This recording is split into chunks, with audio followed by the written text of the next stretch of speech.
My name is Anna Delaney. I'm 33 years old. And this is the story of how my husband's betrayal nearly destroyed me, until the child I carried gave me the strength to take back everything. I remember the exact moment I realized my marriage was a lie. I was lying in our king-sized bed, wrapped in silence, the house cloaked in that eerie stillness only found at 3:17 a.m. in the suburbs of Charlotte, North Carolina. Our bedroom window creaked as wind slipped through a crack, hissing like a whispered warning. The other side of the bed was cold. Again. Brian had said it was an emergency meeting. Important client. Last minute, of course. And I had nodded like always, biting my tongue, convincing myself that maybe this time it was true. Maybe I was just being insecure. Again. But I wasn't. And deep down, I knew that. I stared at the glowing numbers on the clock, trying not to cry, not to panic, not to fall apart. I'd spent 6 years with Brian. 6 years of building a home, attending dinner parties, laughing with his mother while hiding how much she hated me for not giving her a grandchild. 6 years of trying to be enough. But 3 miscarriages had worn me thin, body and soul. Each month, I'd silently pray for 2 pink lines, only to bleed a few days later and have to pretend like it didn't break me. Again. And then, the ping. 1 message. That's all it took. I didn't mean to look. I wish I hadn't. But something made me reach for the phone on the nightstand. My hands were shaking. My heart, hammering in my chest, knew before my eyes even read the screen. I miss your skin against mine already. Can't wait until tomorrow when you tell her. The words hit harder than any slap ever could. The sender? Megan. Of course. Megan, from PR. The same woman who once asked about my skincare routine and said I was so elegant. The same woman who toasted me at the Christmas party and wrapped her arms around me like a sister. 1,000 images flashed in my mind, her laugh, her dress that night, the perfume I couldn't name but had smelled before, on Brian. I didn't scream. I didn't throw the phone or wake him up. I just sat up, staring at our wedding photo on the nightstand. I in white, Brian in black, grinning like the man who'd promised to love me forever. I'd believed in that photo. In us. And now, it felt like fiction. I spent the rest of that night on the cold floor of our kitchen, laptop open, heart hollow. His email? Still his mother's birthday. How poetic. What I found confirmed everything. Hotel receipts. Dinner reservations at places he said were too expensive when I'd wanted to celebrate our anniversary. Messages full of longing and secret plans. Promises to start over together. All while I was still bleeding from our last loss. But the worst came when I found a receipt from a hotel, the very night I was in the hospital recovering from my 3rd miscarriage. He hadn't come. Said he was traveling. He was. Just not for business. While I lay in a hospital bed, broken and numb, he was in a suite strewn with rose petals and champagne with Megan. I sat on the bathroom floor after that, staring into the mirror. My cheeks were hollow, eyes sunken, my whole face looked foreign. But my hand? It hovered over my belly. Empty again. Or so I thought. 6 weeks earlier, something had happened. Something I hadn't told anyone. Not even Brian. That night when Brian claimed he was in Atlanta for work, I'd received a knock at the door. It was Jason. His brother. Jason had always kept his distance. Quiet. Kind. The black sheep of the family. Brian had asked him to drop off some urgent documents. Jason looked soaked and shaken from the storm. I let him in. We sat at the table, the storm outside wild and violent, and I poured him tea. And I poured out my soul. The miscarriages. The pain. The loneliness. The silence that screamed louder than words. And Jason listened. Really listened. The wine I never drank was finally opened. 2 glasses. A soft clink. A few hours of honest truth. And then, weakness. Or maybe something else. Loneliness collided with compassion, and by morning, Jason was gone. Just one night. I had tried to forget it. Swore it was a mistake. Until 2 weeks later, 2 clear pink lines stared back at me. Not faint. Not fading. Clear. Real. Alive. But there had been no intimacy with Brian for months. I knew. I just knew. Now, as Brian crept into the room that night, whispering if I was asleep, his hand brushing my shoulder with feigned affection, I knew I couldn't play along much longer. This wasn't just about betrayal anymore. This was about a child. My child. And I would not raise them in a house built on lies. Not again. I didn't sleep that night. Instead, I plotted in silence. I went through our prenup the next morning, reading every clause like it was sacred scripture. And what I found shocked me. If Brian committed infidelity, he forfeited everything. Not just our shared assets. His stake in the family business. Our properties.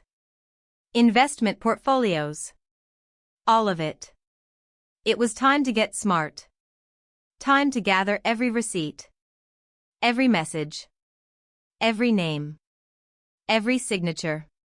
And then I would visit Megan. But not to fight. To win. The morning sun in Charlotte was cold and sharp, pouring through the blinds like a spotlight on a stage where I'd decided to stop being the background character in my own life. I moved through the house in silence, each step calculated. I didn't need chaos. I needed clarity. While Brian showered and whistled like a man unbothered, I stood in our home office, sorting through files. I found the old copy of our prenup in a locked drawer, still sealed in the original envelope from his family's lawyer, Mr. Robert. I hadn't opened it in years. But now, every word was a blade I planned to use. The clause was there, exactly as I remembered. Clear. Binding. If Brian committed adultery, he lost everything: the home, the investments, his equity in the company started by his father. It wasn't just a threat, it was a time bomb. One he never thought I'd touch. I needed to be sure this all held up legally. So I called Mr. Robert that same day. Violet, he started, surprised. I hadn't used my birth name in a while with anyone outside of formal documents, but it was safer that way. I need to speak to you about the prenup. In person. He hesitated only a moment before responding, "Come to my office in an hour." Mr. Roberts' office was nestled in a historic brick building downtown, where the air smelled like old paper and expensive wood polish. I sat across from him, calm on the outside, burning inside. "I need to confirm something," I said. "If Brian violates the fidelity clause, do I have full rights to all joint assets?" "Yes," Robert said after skimming the contract again. "If you have proof of infidelity, everything reverts to you.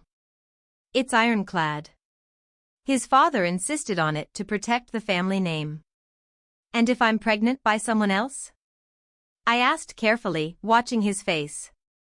Robert looked up, puzzled. "That's not covered in the contract. As long as you're not committing fraud, say, trying to take assets under false pretenses, your pregnancy isn't their concern." "Not legally." I nodded. "Thank you. That's all I needed to hear." He leaned forward. "Anna, whatever you're walking into, you're prepared. But remember, when the dust settles, you have to live with your choices." I smiled faintly. "That's why I'm making the right ones now." By the time I got home, Brian was gone again. "Client lunch," he said. But I knew exactly where he'd be. The tracking app I'd installed on his phone a few days ago showed him parked at a restaurant downtown. Not the steakhouse he usually took clients to. This was a quiet little Italian place, romantic, not corporate. I didn't follow. I didn't need to. Instead, I called Megan. She answered on the third ring, her voice chipper, unsuspecting. Hi, Megan. I think it's time we talked. There was a pause. Anna. Saturday.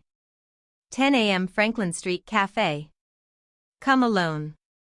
I hung up. Saturday came fast. I wore a simple black coat over a deep emerald blouse, my bump just beginning to show beneath. I wanted to be composed.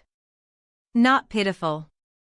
I arrived early, picked a corner booth with full view of the door. The tea in my hands was still warm when Megan walked in. She looked nervous, her makeup minimal for once. She didn't look like the woman who laughed behind my back. She looked like a girl playing dress-up in a game she didn't understand. Thanks for meeting me, she said as she sat down. I thought it was time we met face to face, I said calmly. She twisted her fingers together. I never wanted it to get this far. Brian told me, he said you two weren't really together anymore. That you were just staying for the house. I almost laughed. He lied to you just like he lied to me. Shocking, I know. I love him, she said quickly, like she needed to justify everything before I crushed it. I leaned in slightly. And that love? Is it worth losing everything over? Megan blinked. What do you mean? I pulled a slim folder from my bag and slid it across the table. This is the prenuptial agreement Brian and I signed. It includes a clause. If he cheats, he forfeits everything. The house. The assets. His stake in the family company. Everything. She stared at it. He never told me. Of course not. Why would he? You were never part of the plan. Just part of the escape. I didn't mean. You didn't care to ask. And now, I'm offering you a choice. She looked up, startled. Option 1, you walk away. Quietly. You transfer to another department, leave Brian's life, and never contact him again. Option 2, I file for divorce with full documentation of your affair, your emails, hotel bookings, and messages you so kindly left on our shared cloud account. Megan's face drained of color. I didn't think it would be like this. Neither did I. But here we are. I'll transfer, she whispered, voice trembling. I'll leave.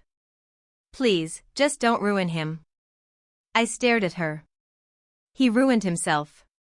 As I left the cafe, I didn't feel triumph. I didn't feel peace either. Not yet.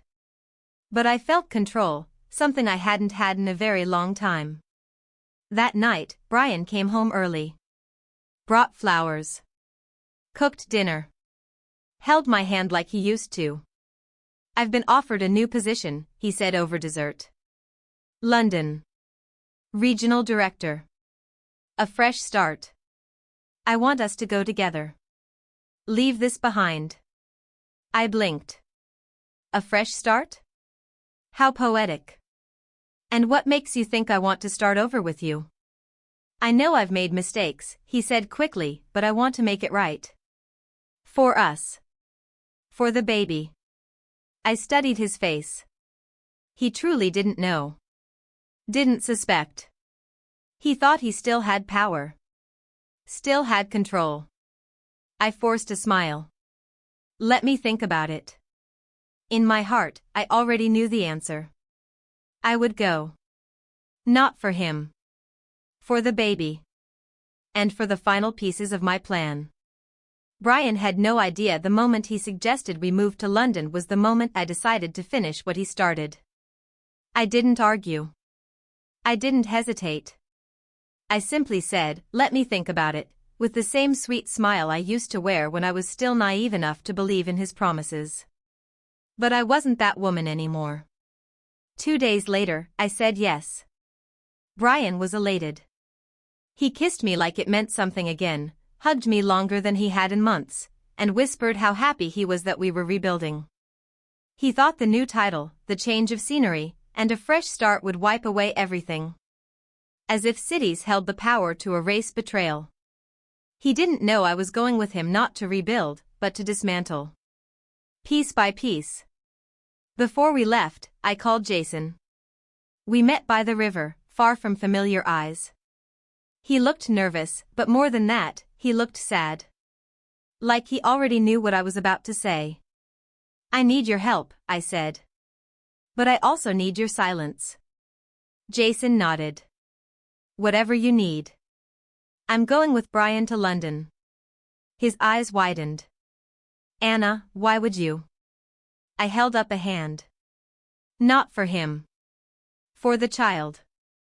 For me.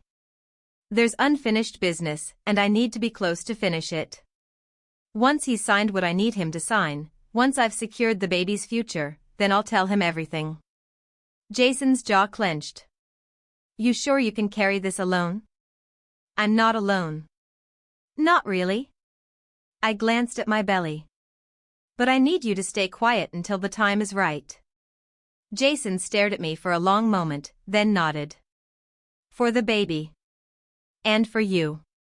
London greeted us with mist and cold, but Brian held my hand as we stepped out of the cab like we were newlyweds again. He'd rented a beautiful townhouse in Kensington. Clean white walls, polished floors, and a nursery he insisted on painting himself.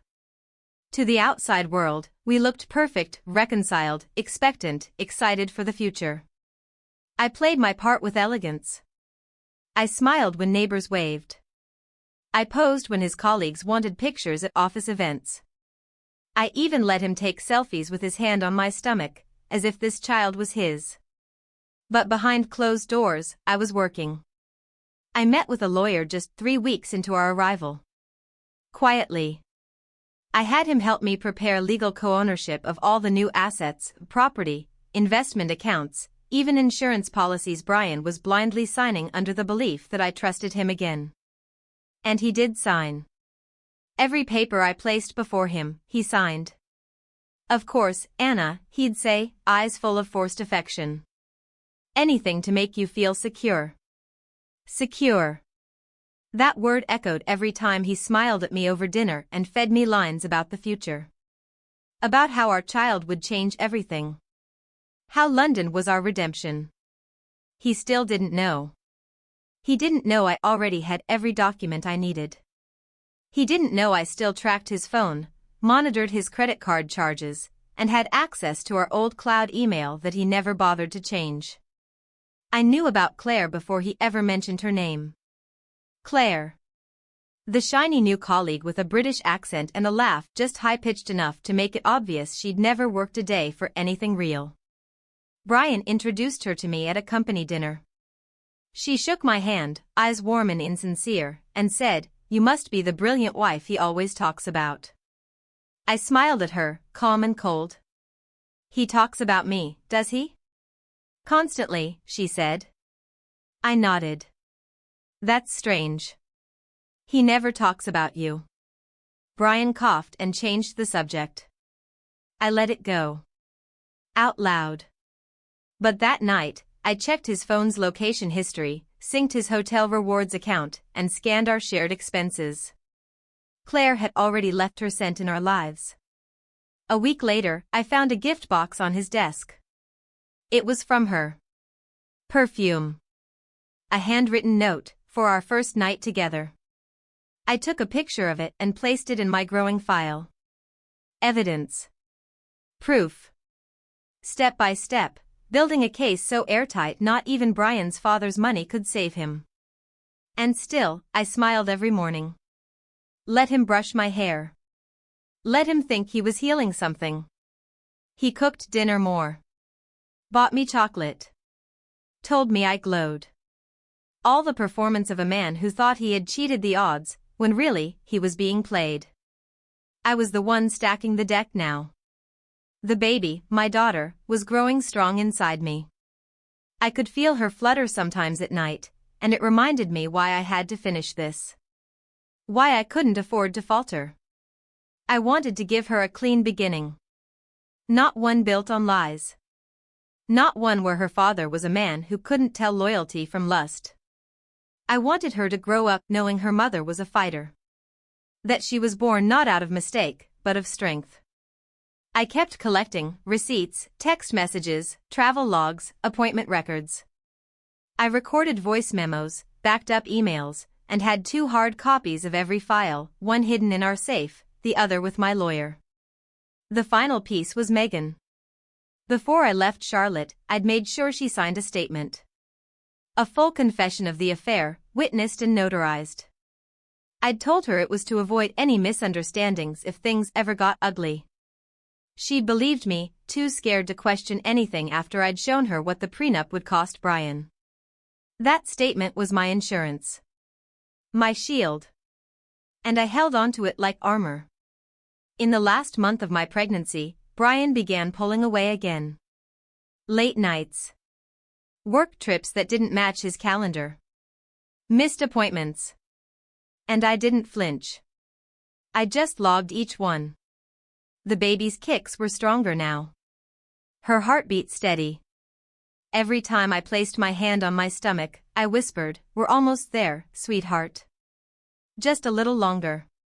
One evening, after he returned late again, reeking of unfamiliar perfume, he handed me a small chocolate bar and kissed my cheek. "Long meeting," he said. "Client from out of town." I nodded. "I believe you." He smiled, relieved. "I knew you'd understand." And that's when I knew. It was time. I opened the file that night and laid everything out. Evidence. Names. Receipts. Photos. Claire's note. Megan's confession. Everything. I placed it in a neat stack, added a printed letter of intent to divorce, and sealed it all in a folder. Then I sat on the couch and waited. Tomorrow, he would lie again. And tomorrow, I would finally end it. Brian came down the stairs in the morning looking polished and rehearsed, suit pressed, tie sharp, phone in hand. The sky outside was still soft with snow from the night before. The kind that made London feel cinematic and distant, like we were all living on a stage and no one really knew the script but me. He was buttoning his coat when he paused and saw me sitting at the kitchen table, fully dressed, a hot cup of tea untouched in front of me. "You're up early," he said cautiously. "I couldn't sleep," I replied, folding my hands over the file in front of me. He glanced at the file. "Everything okay?" I tilted my head. "Where are you going?" He hesitated, just long enough to confirm what I already knew. "Early client meeting. Need to go over some numbers before the board call." I slid the file across the table. He stared at it for a moment, the color draining from his face before he even opened it. "What's this?" "Your numbers," I said, my voice calm. "Every client meeting. Every hotel booking. Every gift receipt. Every lie." Brian looked at me, eyes wide, frozen. Then, slowly, he opened the file and began to scan the contents. Photos. Statements. Credit card records. Megan's confession. Claire's handwritten note. Screenshots of location data and timestamps. It was all there. And for once, Brian couldn't say a word. His hand trembled as he gripped the final page, my signed letter of divorce intent. "This isn't Anna, please. I can explain." "You've explained enough," I cut in. 4 months. 4 years. Every time you said you were working late. Every time you said you were sorry. Every time you looked me in the eye and pretended I was the only one. I didn't mean to hurt you. But you did. He looked like a man unraveling, his polished image peeling away like old wallpaper. "We were trying again. I thought you forgave me." "No, Brian," I said softly. "I was giving you just enough rope." He slumped into a chair, burying his face in his hands. "This can't be happening." "It already has." We sat in silence, the weight of everything heavy in the air. The baby kicked, and I placed a hand over my stomach instinctively. Brian noticed. His eyes lifted, bloodshot and desperate. Please don't do this. Think about the baby. We have a future. I leaned forward. She's not yours. The words hit like a bomb. Brian's mouth parted, then closed. What? I said she's not yours, I repeated, slow and clear. You're lying. I'm not. I never needed to lie. You were so busy deceiving me, you never once noticed the truth staring you in the face. He stood, pacing now. Jason. It's Jason, isn't it? I didn't answer. I didn't need to. He laughed bitterly. My own brother? Your brother, I said, is more of a man than you'll ever be. He was there for me when you were off playing house with Claire. Or was it Megan that night? Brian's hands were shaking now. You think this makes you better than me? No, I replied. This makes me free. He sank back into the chair like his entire world had just collapsed.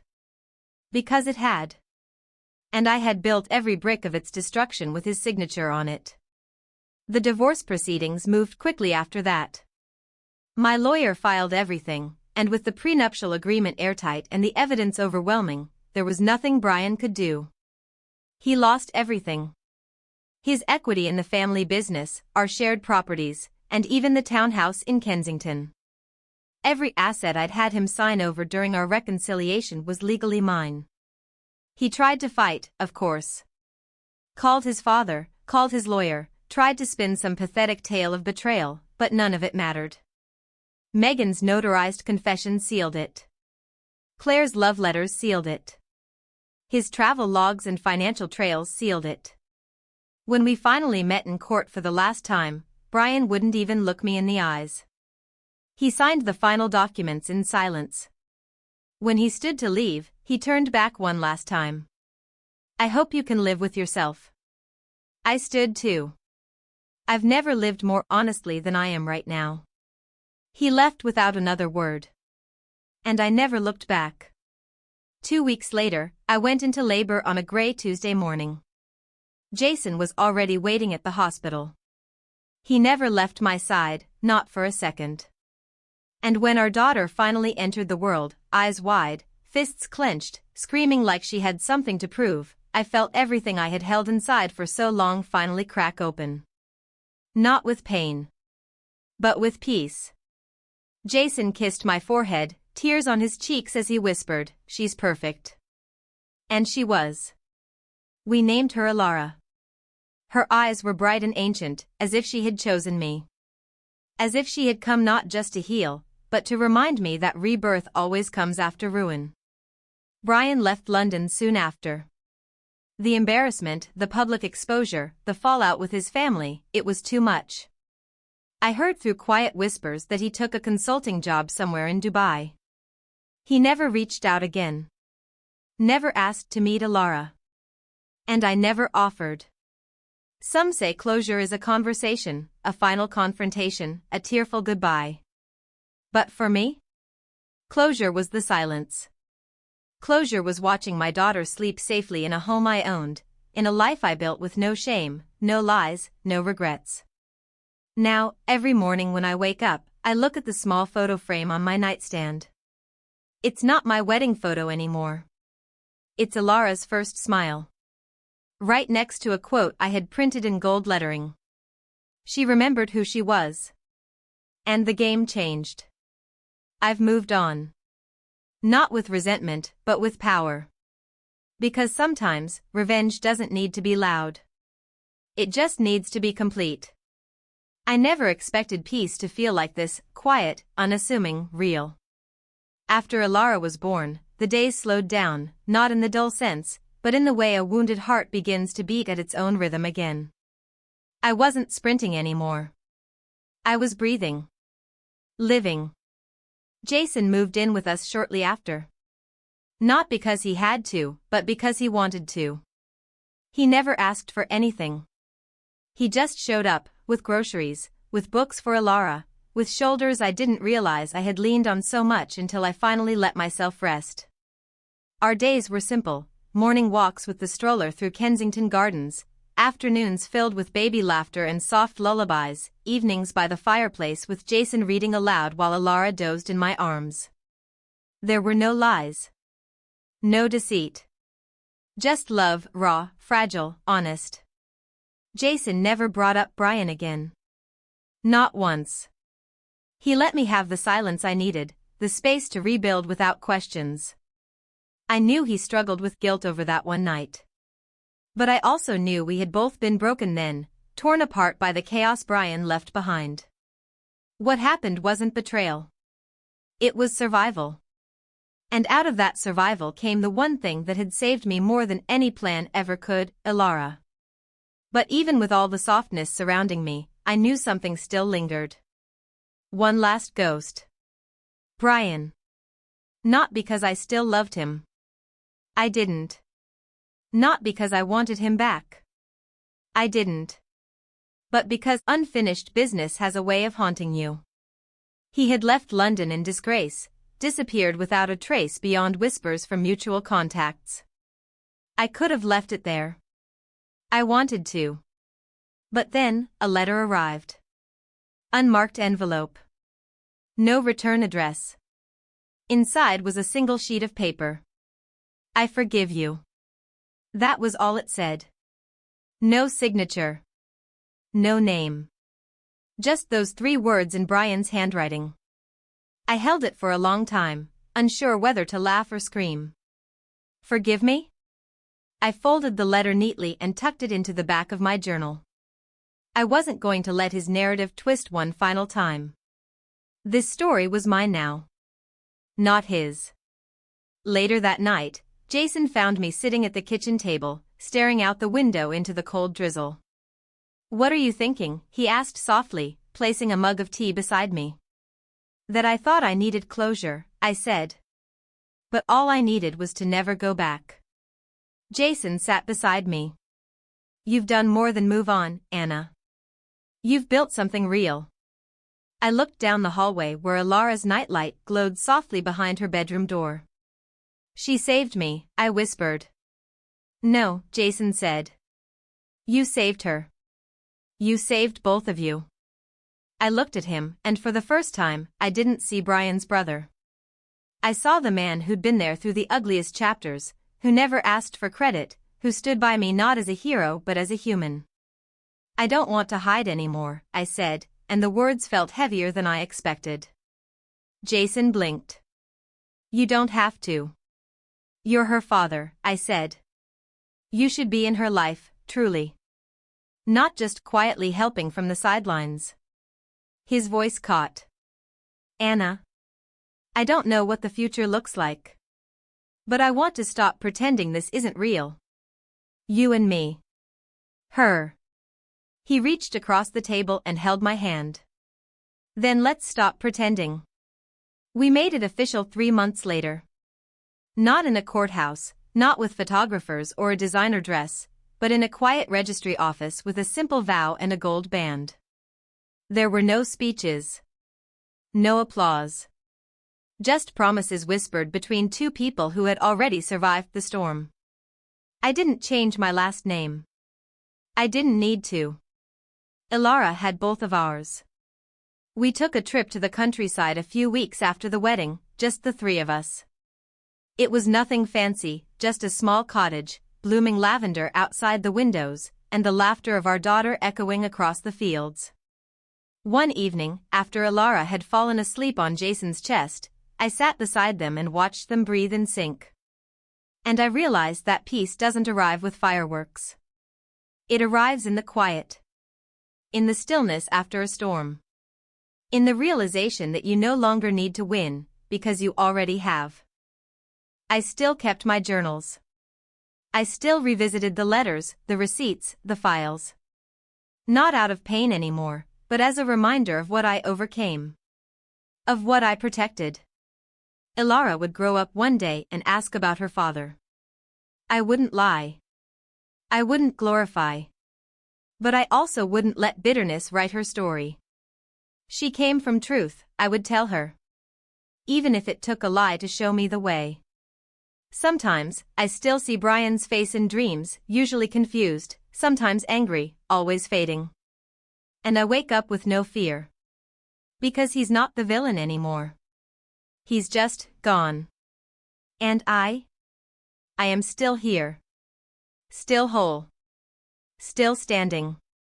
It was spring in London by the time Alara turned 1. The cherry blossoms bloomed with a kind of quiet defiance, as if the trees themselves were reminding the world that beauty comes back, no matter how brutal the winter.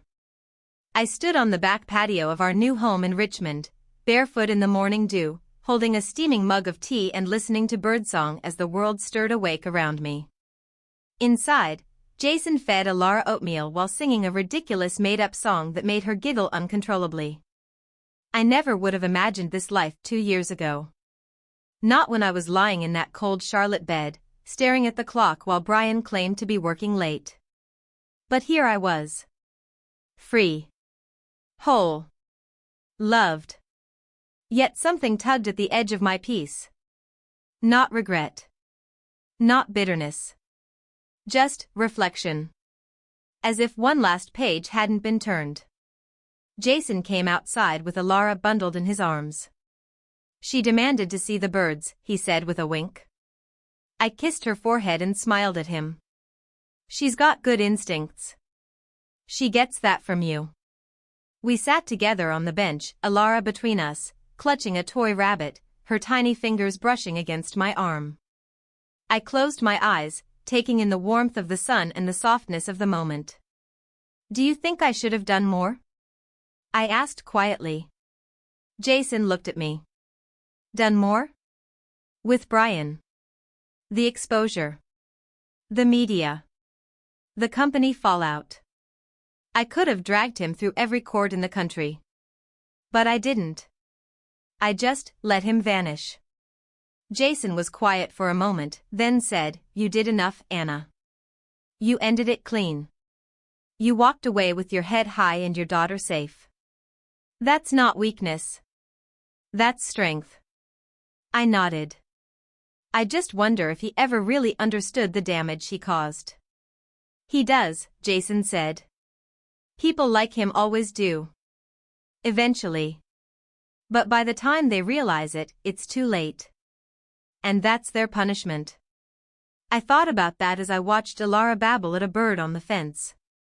Maybe forgiveness didn't mean forgetting. Maybe it just meant I no longer needed revenge to feel whole. But fate has a way of delivering answers, whether you seek them or not. It was a gray Wednesday afternoon when I received an unexpected email. The subject line read, From Dubai, urgent request. I nearly deleted it, assuming spam. But something made me open it. It was from Brian's assistant. Not Claire. Not Megan. Just a name I didn't recognize. The message was short, clipped, corporate. Mrs. Delaney, I am reaching out at the request of Mr. Brian Delaney, who has been hospitalized here in Dubai due to a serious cardiac event. He is requesting to speak with you urgently. Please advise if you are willing to receive a video call. Respectfully, M. Qureshi, personal assistant to Mr. Delaney. I stared at the screen for a long time, unsure what I felt. A part of me, maybe the wounded part, felt a flash of satisfaction. But another part, the part that had grown, that now watched Alara take her first steps and kiss scraped knees and coo at bedtime lullabies, that part felt only curiosity. Not pity. Not anger. Just curiosity. I spoke with Jason about it that night. I won't go, I said. But maybe.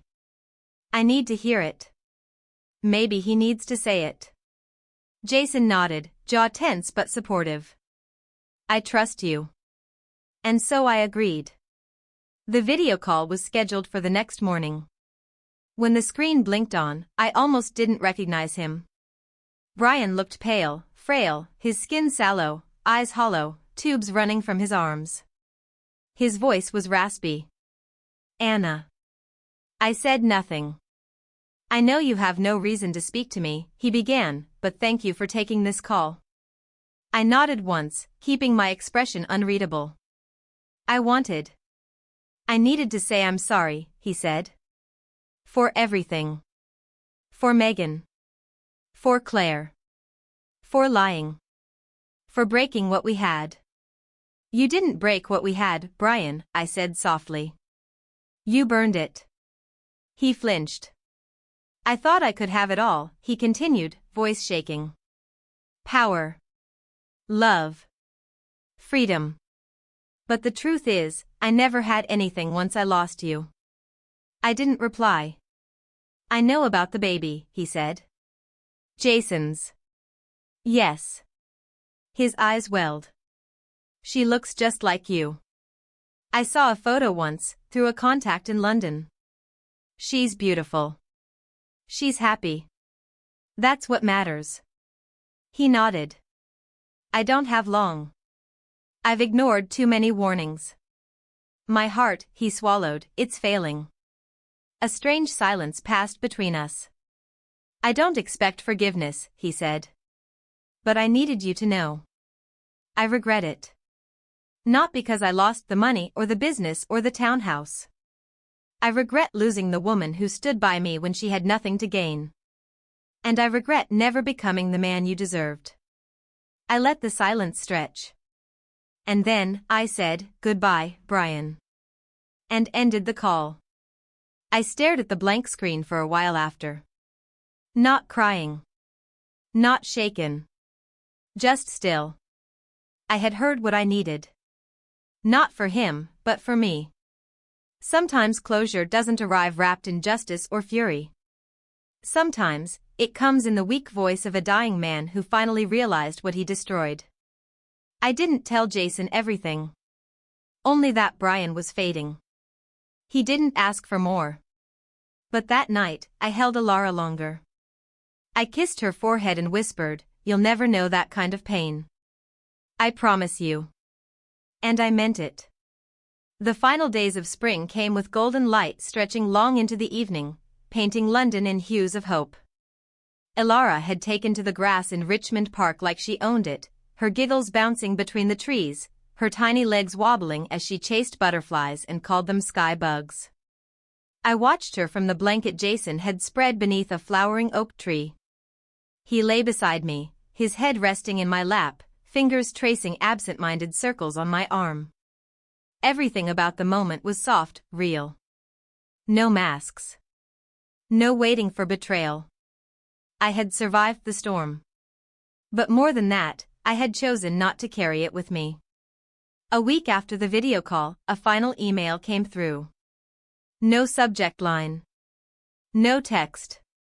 Just an attachment, Brian's death notice from the hospital in Dubai. Quiet. No fanfare.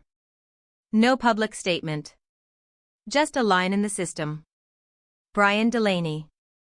Deceased. I stared at it for a long while, not sure what to feel. There was no joy. No sadness. Just a strange, clean emptiness. As if a door had finally closed, and all the noise behind it ceased. I forwarded it to my lawyer with a short note, for your records. Nothing further needed. Then I closed the tab and never opened it again. A month later, I stood in front of a crowded bookstore in Notting Hill, staring at the hardcover book in the display window. The title gleamed in silver foil. The Baby Changed Everything, One Woman's Story of Betrayal, Power, and Freedom, by Anna Delaney. Yes, I published it. I told my story. Every brutal detail. Every secret, every affair, every stolen night and forged smile. I wrote about the pain, the loneliness, the night Jason knocked on my door in the rain. I wrote about the child born from heartbreak and hope. I wrote about my silence, and the moment I decided never to be silent again. The publishers had begged for embellishment. I didn't need to. The truth was already powerful enough. The book hit shelves under a storm of headlines. CEO wife exposes billionaire scandal in London memoir. Anna Delaney's story is the reckoning women everywhere needed. And just like that, I reclaimed not only my voice, but the narrative. People whispered about Jason and me at first. Some tabloids hinted at the affair. Others speculated on the inheritance. But none of it mattered. We kept our heads high and our hands joined. Because we knew the truth. And we had already faced worse than gossip. On Alara's second birthday, we invited a few friends and neighbors for a small celebration in the garden. She wore a pale yellow dress and a paper crown that Jason made by hand. Her curls bounced as she ran around squealing with delight, a frosting-smeared smile lighting up her face. When she finally settled in my arms that night, exhausted and content, I sat by her crib for a long time, stroking her cheek. "You saved me," I whispered. "You reminded me that I deserved more. That love isn't supposed to hurt. That I could start again." I kissed her forehead and tucked the blanket beneath her chin. Jason stood in the doorway, watching us. "She's going to be unstoppable," he said softly. "She already is," I replied. Sometimes I'm asked if I ever loved Brian. If I regret the years spent with him. The truth? Yes, I loved him. Or rather, I loved the version of him I thought existed. But that man was a shadow, a projection, a mask worn over someone too broken to be honest with himself, let alone with me. And no, I don't regret those years. Because without them, I wouldn't be who I am now. And who I am now? I'm a mother. I'm a writer. I'm a woman who faced betrayal and didn't crumble. I rebuilt my life with quiet strength. And most importantly, I learned to love myself again. I leave you with this. Never let someone else's betrayal define your worth. You can be broken and still rebuild. You can be lied to and still live in truth. You can lose everything and still come out with more than you ever thought possible. Because sometimes, the baby really does change everything.